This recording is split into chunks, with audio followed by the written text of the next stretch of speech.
Hello, I'm Luca Coasters, and today I'll be continuing my series in which I review my top 20 coasters. And in this video, I'll be reviewing my 20th favourite coaster, and that is GhostRider and Knott's Berry Farm. GhostRider is a former CCI coaster that opened in 1998. When it opened, it was the largest wooden coaster on the west coast, reaching a height of 118 feet and a length of 4,533 feet, and it reaches a top speed of 56 miles an hour, which is actually slower than Colossus at Six Flags Magic Mountain. In 2016, it was overhauled by GCI with most of the track being replaced and reprofiled, and the coaster received new Millennium Flyer trains. But was this overhaul the right choice for the ride? I'll be answering that question and giving my thoughts on this coaster in the video. So, GhostRider is one of the first coasters you see when approaching Knott, as you actually have to drive underneath it to get to the main entrance. In the park itself, the ride is well presented, with the best theming element being a cave that you enter at the start of the queue line, and the area around the queue line and pre-lift section is really nice as well. But overall it's nothing amazing, and the majority of the queue line is just in a large barn which is on the whole unthemed. When boarding the ride, you sit in the comfortable Millennium Flyer trains, which are some of my favourite trains. The cushioned seats are really nice, and the ratcheting restraints are comfy and allow for some room so you can enjoy the airtime throughout the ride. The 12-car trains means that there's a massive difference between rides in the front row and the back row, and I'd definitely say that I prefer this coaster in the back. You then dispatch and go into a pre-lift section which comprises of a small descent which turns to the left, and then into a 180-degree right-hand turn. This part is quite scenic, and you actually get some surprising laterals, and then you attach to the lift hill and make the slow ascent.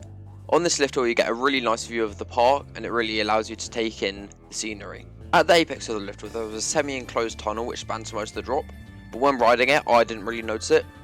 The drop itself is fun. In the front it lacks airtime because its descent is not parabolic, but instead it provides a fun sensation of slowly building up speed, kind of as if you're riding a toboggan down a hill. The back, however, is a completely different story. You get some fairly strong and sudden floater, and this lasts just over a second before you fall back in your seat as you enter the first turn. In this first valley you're met with a high dose of extreme lateral forces, which slam you to the side of the trains, and this insane element really makes you happy that the Cushion Millennium Flyer trains are used on this coaster. The forces of this element resemble the bottom of the first drop on the Legend at Holiday World, but these laterals are even stronger and slightly more comfortable because of the trains. The bottom of this drop provides an amazing sensation of speed as well, as the track is firmly buried within the wooden structure, and the sustained laterals are an amazing way to start the ride, creating a huge rush. At this point I'd like to mention the smoothness of this ride. When I rode it, it had the perfect level of roughness, as it's one of the smoothest woodies I've ridden, but it still felt out of control as it has this strong vibration which actually feels quite satisfying. I know this is an odd comparison, but I'd actually compare it to how unzipping a zipper feels like but on a coaster, and honestly I love it. Then the coaster pulls up into the first airtime hill, which is misleadingly called an airtime hill despite the fact that it has no airtime. You just coast over this hill at a decent speed, giving you a good view and a nice break to recover from the insane first turn. The problem with this hill is that it's too drawn out, so while you do have speed it doesn't really deliver airtime. This element does harm the pacing, which is unfortunate, and this problem definitely pervades through the whole first half. The next valley is also drawn out, giving it little positives, which is natural for a wooden coaster. Then the train rises up into a raised turn. The rise into the turn gives no airtime, but there are gentle laterals which slightly push you to the side during the turn, but it's nothing extreme and the pacing is still weak. The train rises out of the turn into a brief straight section which leads into a shallow descending turn which suddenly gets steeper, giving a good moment of sustained flow to airtime in the back, which is definitely the best moment of airtime in the first half. The airtime is very reminiscent of some of the airtime moments on Raven, but still has that GCI touch to it.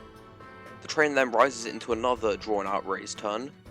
In the first half there is no notable forces, but in the exit to this turn there is a nice kick of laterals at the end, but it's still nothing insane. The train then rises into a flat section, in which there's a 90-degree turnaround. This section gives a panoramic view of the park, and the coaster slowly gains speed as it passes through the straight section where the brake run is, but when I rode it the brake run was actually removed. Then ahead, the track appears to end. Then you go down this sudden steep drop. This moment is insane in the back roads, you get a sudden strong moment of airtime. This moment is violent as it is so sudden, and you get a really strong moment of airtime, especially for a GCI, and this borders on ejector. This is one of my favourite moments on any GCI, as you get such good airtime. In the front, it's definitely weak floater, but the experience in the back row definitely makes up for that. The ride then enters a relatively forceless valley, but you get an amazing sensation of speed as you fly through the structure and wood beams fly at you. The ride has some of the best head choppers as you weave in and out of the structure, and this is really unmatched by any other coaster. You then rise up into the beginning of the hill, which gives good floater in all rows, especially in the front, and then when you crest the hill you are crushed to the right of the train as it navigates a barely bank turn. This turn goes on for such a long time, but it still manages to give sustained laterals throughout. While this turn isn't quite as strong as the first turn, it's still really good and gives better laterals than pretty much any other GCI I've ridden. You then rise up into another airtime hill, which gives good floater as you continue to fly through the dense wooden structure. This is slightly weaker than the hill before, but it still gives good airtime, and I'd say it's actually very similar to the first hill on the double up of Eurosender Drake Efteling. You then ascend slightly into an unbanked turn, which gives a brief moment of laterals, which still punches you to the side. The train then banks to the right and makes a sharp right hand turn, which gives really strong sustained laterals. This moment is very similar to the strongest moments on Legend, and if anything it's even stronger than that. You're bent over to the side as the train navigates a turn while making slight inclines and declines, which give it an unpredictable feel, and it really amplifies the head choppers. Exiting the turn, there is a sudden descent, which gives good floater, which is very reminiscent of the exit to the large turnaround in the first half. You then rise up into a large airtime hill, which gives some more sustained floater. This is so much better than any other hill like this on other GCIs that I've ridden. You're floating out of your seat for a solid second as well. The following airtime hill does not really give any good airtime, it's barely noticeable, but then you enter the Helix. First part of this Helix is unbanked, so you receive the strongest moment of laterals on the ride, which violently pushes you to the left, but thankfully it's not uncomfortable because of the amazing trains. You then dip down and the train banks slightly more, but the strong laterals still persist.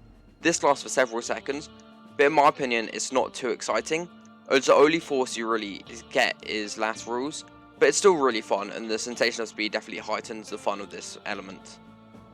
You then rise up into one final floater moment, which provides a strong and fairly violent moment of floater in all rows, making for a really fun end to the ride. Then you enter the really obnoxiously long brake run, which gives you time to reflect on the coaster you've just experienced. So overall, this coaster is phenomenal. It combines the best of GCI and CCI, making it my favourite coaster by both manufacturers. The GCI shaping gives the ride some edge, but the smoothness and overall feel of the ride give an enjoyable but exhilarating pace. The elements on this coaster feel more powerful than standard GCIs, which gives it the extra intensity which really pushes this ride into my top 20. The definitive standout was the second half as you weave through the structure. One of the best components of this ride is actually the night ride. There is some strip lighting for parts of the ride and other parts are completely dark. The best part of the night ride is definitely the boss on the first drop, as the flash of the on-ride camera creates a strong strobe effect which temporarily blinds you, creating a complete sensory overload as the train roars around the turn. So yeah, this coaster is phenomenal. But then you have the question, was this the best option that Knott could have gone for regarding GhostRider? The other two options were to RMC it or keep it the same. The original GhostRider had some fans, but on the whole it was unpopular, and I'm sure that I would still prefer the GCI version. So on the whole, that option was not sensible. Then there is RMC, which Park reportedly did consider. I would say that with some certainty I would have actually preferred the RMC layout, but honestly I don't think it was the best option. Firstly, Twisted Colossus, which is 40 minutes away, opened a year prior, meaning that an RMC at Knott wouldn't really be a novelty.